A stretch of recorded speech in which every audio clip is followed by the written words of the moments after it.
Justin Fields believes he can be great at the New York Jets. And I, for one, believe him, but I think I need to unpack this for folks that are unfamiliar with Justin Fields' movies. What's up, kinfolk? It's RJ Young. I am not on a step mill. Welcome to Adapt and Respond. We talk about ball, football, sports balls, whatever you want to call it.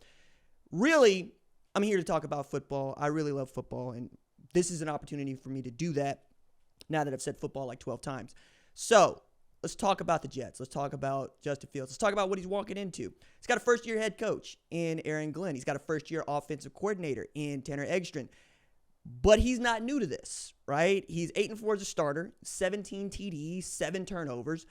There have been all sorts of conversation about what he can do with his legs at the NFL level, but I think that is really missing the quarterback that Justin Fields is capable of being. And we can point to 2 seasons at Ohio State to show this, right? I also think that it's important to note that the man hasn't really had the same offensive coordinator for 2 years in a row since Ryan Day was calling the plays for him at Ohio State. It's a man that just has not gotten a fair shake. He didn't get a fair shake at Chicago, even though I thought he was in a great spot to help that franchise turn around. They decided to dump him and go get Caleb Williams. Turns out it's not the quarterback in Chicago. It's Chicago being Chicago. Chicago got a friggin' Pope before he got a 4,000-yard passer, which is ridiculous. It's asinine. I don't quite understand it. But you know what? Maybe Ben Johnson can be that guy. Maybe Caleb Williams can be that guy for Ben Johnson. And perhaps the Chicago Bears can become the kind of team that does not allow for quarterbacks to just show up and die. However, going back to the Jets, right? You're talking about a guy that signed a 2-year, $40 million contract, which in the grand scheme of things is not that big a deal when we're talking about quarterbacks. But I think it's enough to say he's our starter, and we're going to go into week 1 believing that Justin Fields is our guy. I would love this. There aren't a whole lot of guys that have underperformed since joining the league in the last 5 years that I believe in more than I do Justin Fields. And there's a personal story to this, in that when I first got to Fox, one of the things that I was asked to do by my then managing editor was Kevin Jackson. The thing that people have always known about me is I can write. I've written 2 books, written magazine pieces. I went to grad school for professional writing. I am a damn good writer.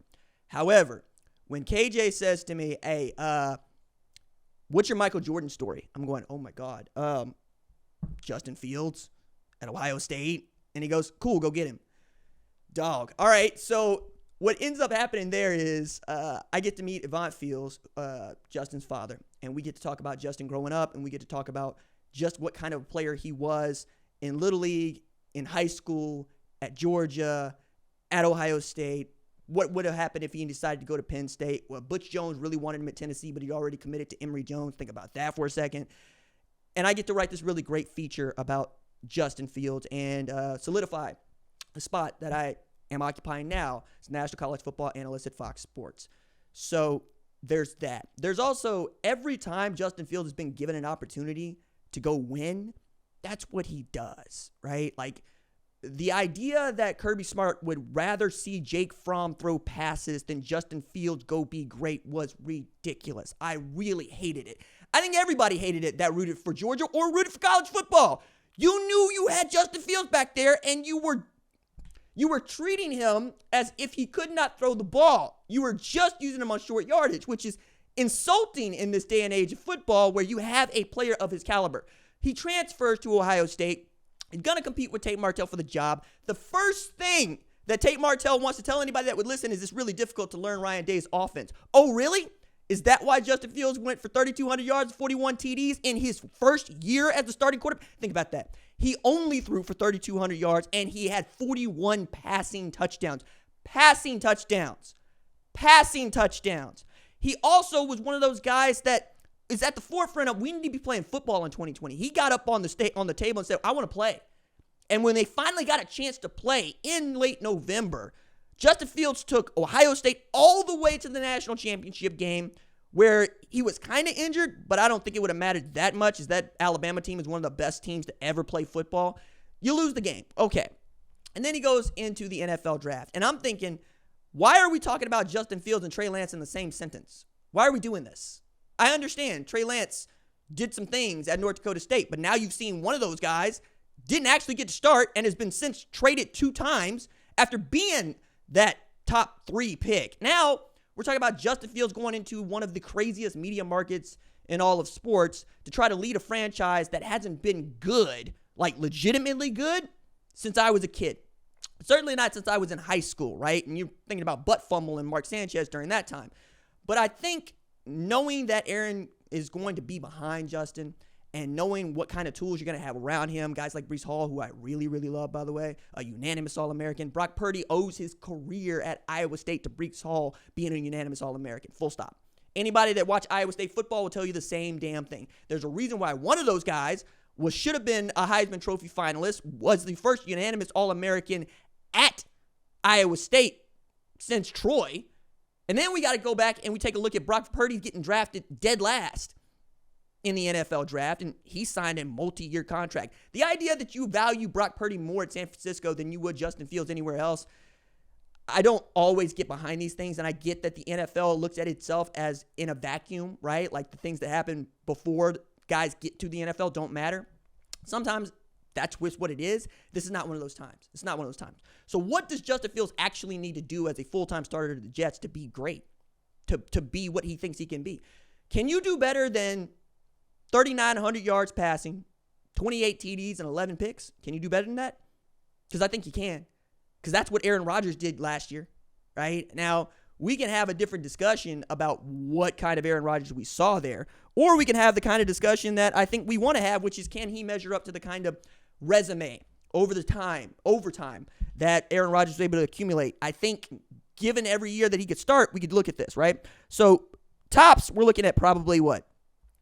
4,400 yards passing for Aaron Rodgers in any given year with 16 games. 45 TDs is a high watermark for him. 48 TDs is a high watermark for him in 2020. And we're talking about a guy that also won a Super Bowl, right?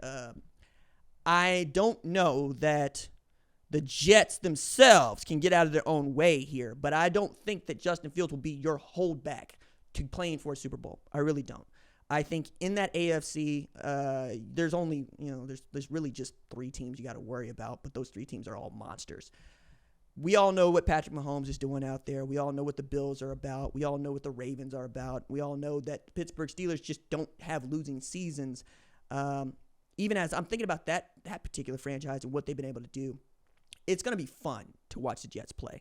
It's going to be fun to watch Justin Fields play. For once, I will have a reason to want to click over there and see what's going on when it comes time to do, the Sunday ticket package.